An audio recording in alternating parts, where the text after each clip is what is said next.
Welcome back everyone to Jurassic Palms, our main Jurassic Park series on Jurassic World Evolution 3. We are building a Jurassic Park in the western US, in California to be precise. It's all inspired by 90s, 80s vibes, and today I'm going to take in a lot of your feedback. So first things first, we are approaching things a little bit different today. You guys actually said that the videos were sped up a little bit too much, and so I reacted as a little test today. We only have 5x speed in comparison to the 10x which I usually have, and I divided this video into a couple of dedicated chunks. We are starting with our lowered encounter over here, move on to a new centerpiece, and then I'll talk you through a little bit of my thought process behind the nature in this very habitat over here. And there will be a couple of surprises in the real-time part, because I did even more according to your feedback, but also according to my own ideas I was already, talking about in the previous episodes. In case you're new to the series or you haven't watched the previous episodes, let me give you a quick briefing, or you just pause the video right now and go back to the previous episodes to have an idea what we are doing.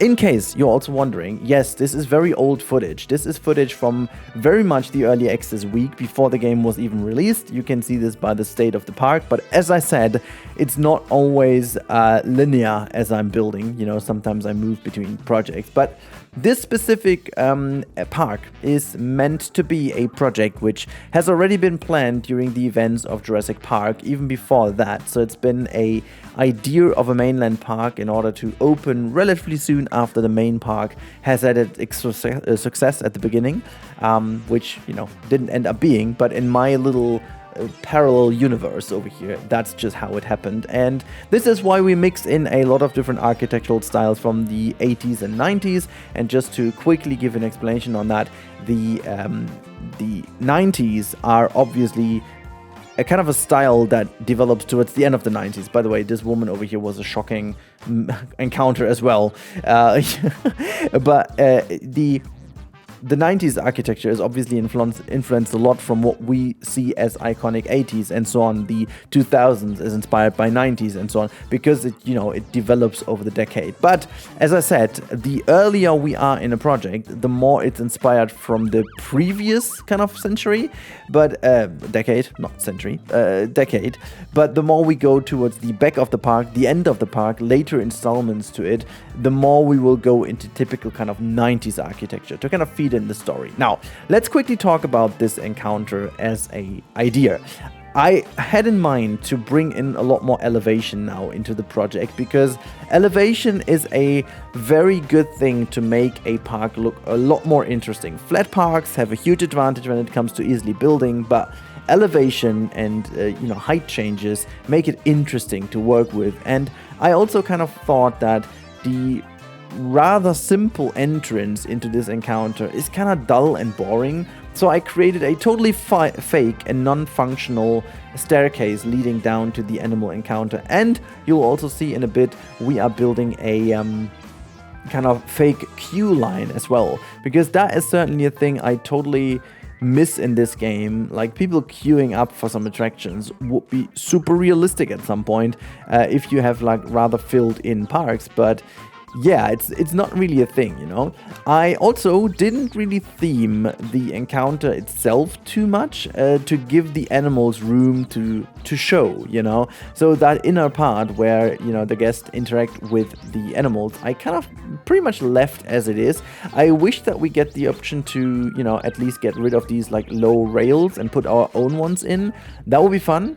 But other than that, I keep it relatively simple, because I want to have the focus on the animation and the interaction between the guest and the dinosaurs. So that is why I put this not really too much into a change. But yeah, outside of it, everything is kind of done. You can see in the background, I did make like a huge big wall to separate the area from the actual habitat. But there's also like this kind of fake fence between, which I wanted to cover up because it's ugly. But this over here, the corner, is the queue line that I was talking about.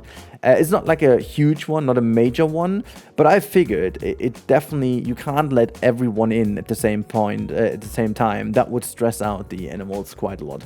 So I ended up doing a bit of a fake queue over here, as you can tell, with a bit of an entrance area, and also gave some people a bit of seating and just making sure we have some bamboo in the background to separate the actual entrance to not make it not visible. And now the actual entrance per the game's logic more or less is just like a backstage access path right now, which, you know, obviously people will take to get into it, but at the end of the day, it's just merely a backstage walkway rather than the actual entrance. And my idea is that this over here is going to be the entrance, a little info for how long the queue time will be, a bit of a vending machine to grab some snacks and drinks in order to, you know, get your time spent wisely there. And typically this is where you put these things anyways, because you make the most money. If people queue up, they need a drink, they don't have a drink, they pay money and throw it into the vending machine. Like all these guys being at this little carriages on a queue and selling you a Coke for like $9 or so. Typical kind of theme park stuff. I totally see them doing this here too. Now this was the build, and it took relatively long, to be honest, to build this rather nice looking but sunken encounter, because the other one is also, from people and guests standing to the upper layer, it'll draw your attention to the lower area and you want to go there. So that was a bit of the idea. Now moving on to the second part of today's video, we are building a new centerpiece, and you can tell from the video that this is going to be architecture wise still more or less in the 80s, as we had a whole main street a bit more grounded in the late 80s, early 90s kind of style, and using a bit more of these typical kind of, you know, I don't even know how to kind of phrase this differently, but it's really like these Miami Vice vibes, kind of, yeah, GTA Vice City. I think it's really that what you would go for. And now this one is going to be a bit more in terms of colors.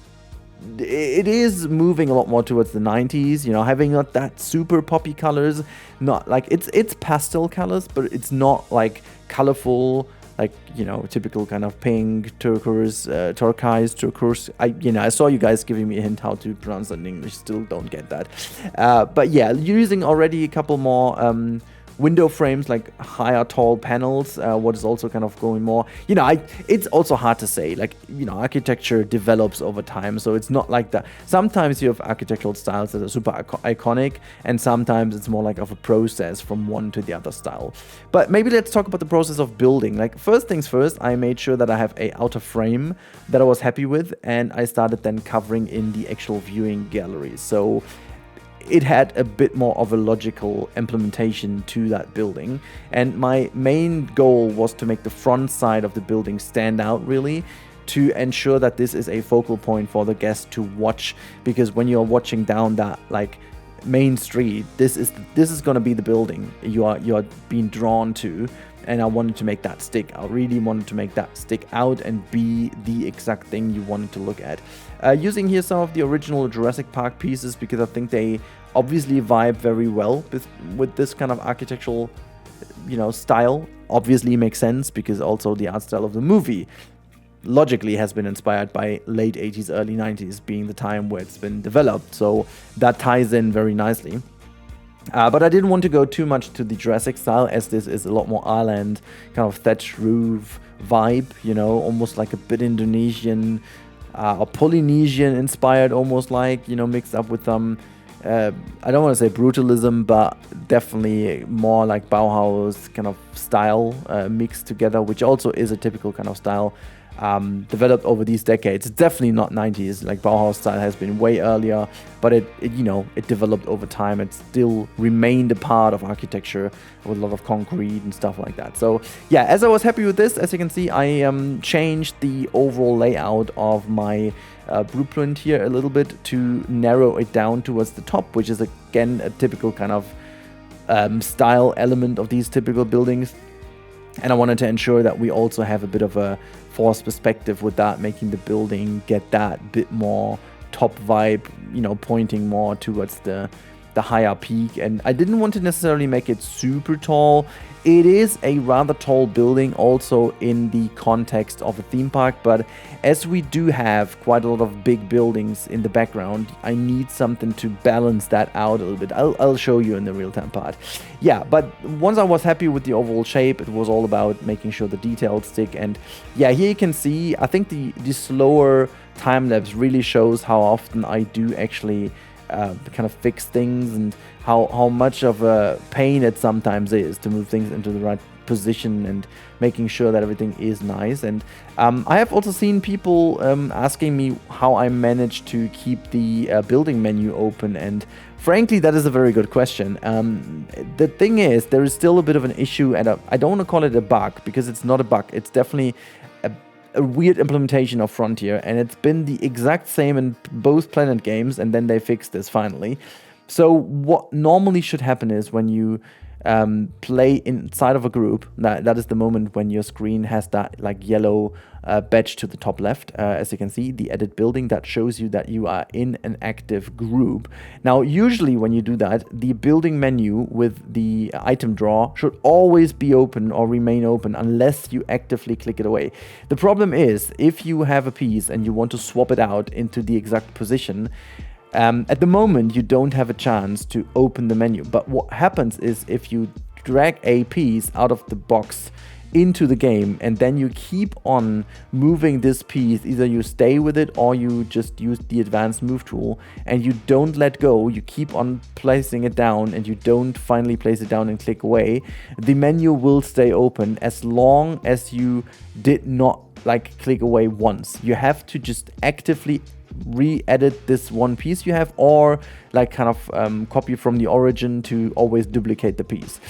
This is definitely it. Now, when the house kind of was ready, I figured that I do have my truck tour here, and what I wanted to do is to have a kind of clever integration of the truck tour, in that sense that it doesn't feel like weirdly placed into the habitat. I wanted to give it a proper beginning to the tour, which, as you can tell over here, I did a little cut in order to give you a bit of idea quickly, is that like raised area where it takes that turn, you know, and then I used the rotation trick. In case if you don't know how that goes, I released a advanced building tutorial the other day, and if you guys want to check that out, I explained exactly how kind of rotation works and how you can build circular buildings and some other tricks about building building things in there as well. So if you want to check that out, it's on the channel. But in any case, there's also that mega tutorial that you guys seem to love.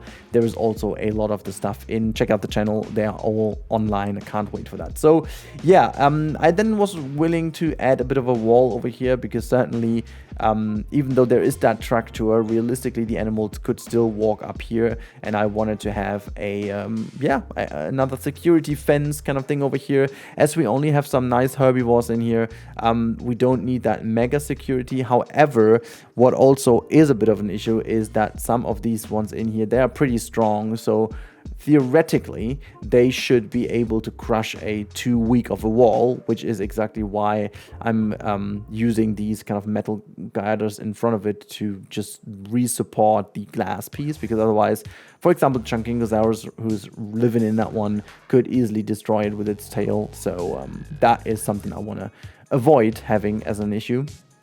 And so yeah, I was using that rotational trick, as you can see over here, to my advantage, rotating the piece in where I wanted it to, and just covered up the rest with some rocks and making sure that everything looks tied in nicely and just like as it should be. You can also see that I added that up to the backstage area and kept a little bit of a pathway open, just to ensure that this is nicely done. And oh god, that's my favorite song, by the way, of all the songs. I still have to swap them. I think for the next episode I will swap a couple of those out, because it's getting a bit too repetitive. But yeah, so we are in the last part now, which is then the beautification of the habitat itself. So it's kind of the habitat work, I should say. Well, to be fair, this naming is pretty accurate, because it is work at the end of the day, in the most work sense possible, but positive, because you do work around a couple of demands that you need to fulfill from your dinosaurs, basically as your clients, if you will. And I wanted to create, first of all, a bit of a nice backdrop that separates this area a bit from the rest. And the reason for that is, and honestly, I'll take that minute now to explain. It's not a struggle to build a Jurassic Park in that sense that it is hard or anything. It's just we lack a lot of knowledge about how a park like that would be. I mean, I kind of approach it as a zoo because at the end of the day, it is the very exact thing. It is a zoo. So theoretically, Jurassic World Evolution 3 could be a Planet Zoo 1.5 or a kind of Planet Zoo extinct whatever. These are animals in the most animal sense possible, which means we are literally building a zoo out of extinct animals. It's nothing else. However, as we don't really know about the behavior of these animals, it's kind of a question how you would treat the habitats. So I imagine them being done as, with all the knowledge from zoo nowadays, as a zoo, because that's the most closest you can get to. However, the game itself, like Jurassic World Evolution, demands a lot bigger habitats. And so with this more hard wall over here, I kind of wanted to really separate this area visually also from more areas I'm going to add soon. And also there's going to be a bit of a main area, main kind of delivery hub. We do have the truck tour over here, but I'm also willing to add like an in-park monorail, maybe with that like lowered monorail trick that is available. So maybe I'm going to do this. Yeah, there are so many things I'm still debating, but I wanted to just ensure that we have this habitat really focused on the looks of this one.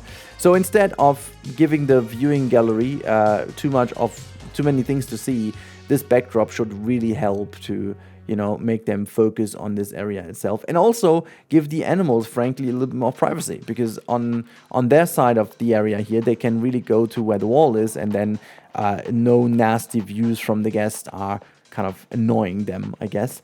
And yeah, what I then did is I went into a bit more very precise nature work around these little waterfall cascade I had over here. And oh boy, am I happy about these things. Like these new waterfall pieces, or like waterfall things, that's not pieces anymore. The way we can make them adds so much to the realism aspect, so we can have that little water feature down there very nicely, and it looks fantastic, and use a couple of rocks to make it even more embedded. And I wanted to have then also this kind of overgrown rock over here. Sometimes it's really enough to just have that like one big rock to give it a bit of a character, and then I added up some props and so on to just give the animals a bit stuff to, you know, hide away in and just play around with, and just give it a bit more character, you know, but also use it as block to give more privacy to the areas behind, so the animals can hide in. And I just, you know, threw in some clutter to give the idea as if there is something for them to play with, and, you know, yeah, just giving a bit of a context, I guess. I was really happy with how it turned out. Also, like how much the game it does already on itself is pretty much insane. I really do appreciate all the work they put into these brushes and so on. So really nice. However, before we move over into the real-time part, I just have to quickly mention the sponsor of the channel, which is Instant Gaming. You should know by now. So if you need any game or kind of in-game currencies or Steam money or whatever, you can go there and grab it for a good, nice discount. You help me directly. You help yourself by getting a game or stuff that you want to, and it's a win-win for both of us without you paying more or doing anything extra. Yeah, just check out the link as always. That's all I can say. And now let's move over to have a look how it all looks in the park. So see you there. Welcome to our brand new main street. You are looking exactly into that ominous kind of Dinosaurs and Microceratops habitat, which is no more. As you can see, there is a proper main street now. Our buildings are still where they used to being, but you can see things have changed. There's our main building we've been doing during the time lapse, but there's more in front of it. As you can see, there's a brand new fountain. It's a bit of a bigger centerpiece, which has the 1998 in the center with a bit of a centerpiece, which I still need to raise a little bit so you can see that 98 a bit better. This is where the dryer drinks are, our old area where, you know, the old habitat was. And if we go further, you can see this is where the whole sea viewing seating is, and you've got the encounter over here, palm trees doing fancy stuff, and people they're sunk into the ground a little bit because I need to sink that down over here, and you can see I can't literally work over here anymore because of the ground is not working anymore. It's a bit of a trickery. As I said, it looks fine, it looks believable because the people spawning onto these things, but unfortunately, as you will see in a second, people will go down there because I needed to sink down the ground, and it just kind of affected the pathway a little. I'll eventually delete this and bring the path further over here so that this doesn't happen anymore. I have some cool ideas with this, to be honest, but not for now. So yeah, there is this. We do have a constant opening of this habitat, which is a bit of a weird one, but there's someone living in here. Let's have a look. There we have it. Look at our little tiny T-Rexes, the Moros interceptors, how you call them correctly, or Interpedus. I always forgot the name. Hold on. The Moros Intrepidus. There we have it. Always mix up the letters on that one. But yeah, so let's have a look at this whole thing from the wonderful cinematic cam, so we can zoom in a little bit more. So this is their tiny habitat, but I mean, they are tiny, so they don't really need a bigger habitat. I'm actually even thinking to, it's really hard. I wanted to make like a thumbnail with like this building in the back and then them in the front. I mean, it kind of works, you know, if you have them inside. It's just, oh, that looks actually not too shabby, to be honest, but we don't really have them. They need to come over here to me to just be inside. There we have it. It's just, again, these tiny little T-Rexes, they look really funky, really cool. They get their little habitat over here, and this works. They have enough space, which is kind of cool. And I tried to make this with the nest and so on very tiny, but eventually I'll change this up a little to make it even more looking like an exhibit. Right now it looks like a tiny cage almost like. And yeah, the question is, do you want to really have the ability of a gate, that them being able to be, you know, realistically being fed and so on? But then again, the problem is, you know, it's constantly opening and I'm not even sure why, and it looks ugly, and I would need to put another one in. It's a bit of a tricky one to be completely honest with you. But I feel like it's all good. So yeah, this is where the animal encounter is. You can see at the moment, seems like not anyone is here, but there's also no dinosaur around. They can see someone roaming around. There's also that tour going through here. There's our highway from the latest episodes, and you know, there's also the dome, the Pyroraptor dome in the back. There is our Velociraptor habitat here. So all is kind of inside, but you know, this is where the main habitat is, and you can now see from higher perspective, it all starts to form. You know, this is where the parking lot sits. I think it looks fairly good. We need to kind of fill in a couple of these gaps. Our backstage area will be growing as well, but the park itself will be growing as well. And so we move forward. With each habitat, it's going to be a bigger step because, you know, the habitat itself, there will be a huge natural one, like a sanctuary kind of thing in the center, which is going to be one of our main attractions to the whole thing, where we potentially also are going to be having a balloon ride over.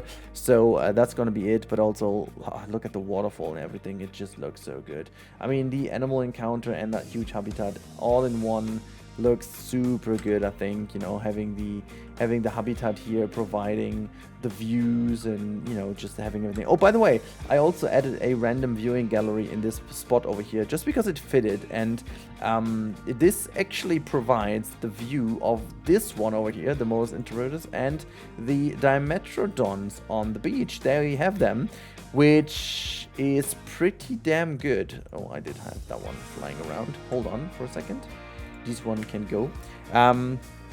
So yeah, I'm really happy with it. And what I meant about the balance, I can show you. So at the beginning, I was building this main street, which was the biggest thing, towering over everything else. And then when I started to continue, things became bigger and bigger and bigger, you know, highway throning over all these things. In a believable size, you know, this is like a believable height over here. If you consider the main street, one of the taller buildings over here, that's totally believable. But as you can tell, the Pyroraptor dome in the back really became a thing, and it looks really crazy in the background. So I need another building to really rebalance that a bit and have the perspective down to the main street and make sure that the main street itself is still very relevant to everyone. But I mean, just look at how this main street now is turning to be looking. Oh my goodness me, that is, wow, that's so beautiful. That is so beautiful. A wonderful main street with the first proper habitat in behind. And can we just check what kind of different... So that is dusk. That doesn't really look fantastic. Midday. Oh, midday does also look very nice.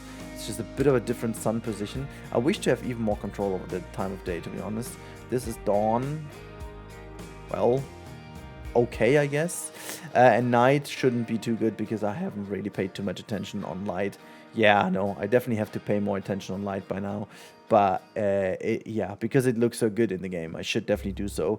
But it's not what we have. Camera type manual, okay, fine. We've got all these kind of other things. Guys, this has been it for today's episode. I really hope you enjoyed it. I think they're happy. What, there was like another animal right now. I was actually checking. Hold on.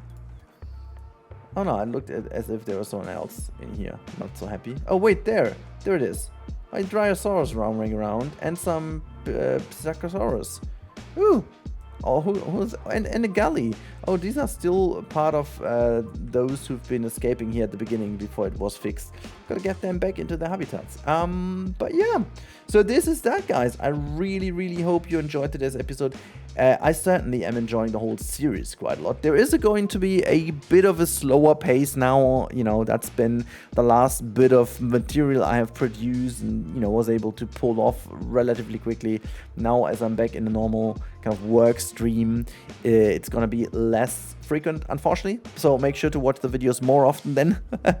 And also make sure to, you know, check out the other stuff that is coming. Also, if you're into zoo builds, a very good day yesterday that was, because the announcement of Planet Zoo 2 came a bit of a surprise one to me. I mean, we all estimated that it will be there, but no one thought it's going to be that early. So very, very, very good indeed.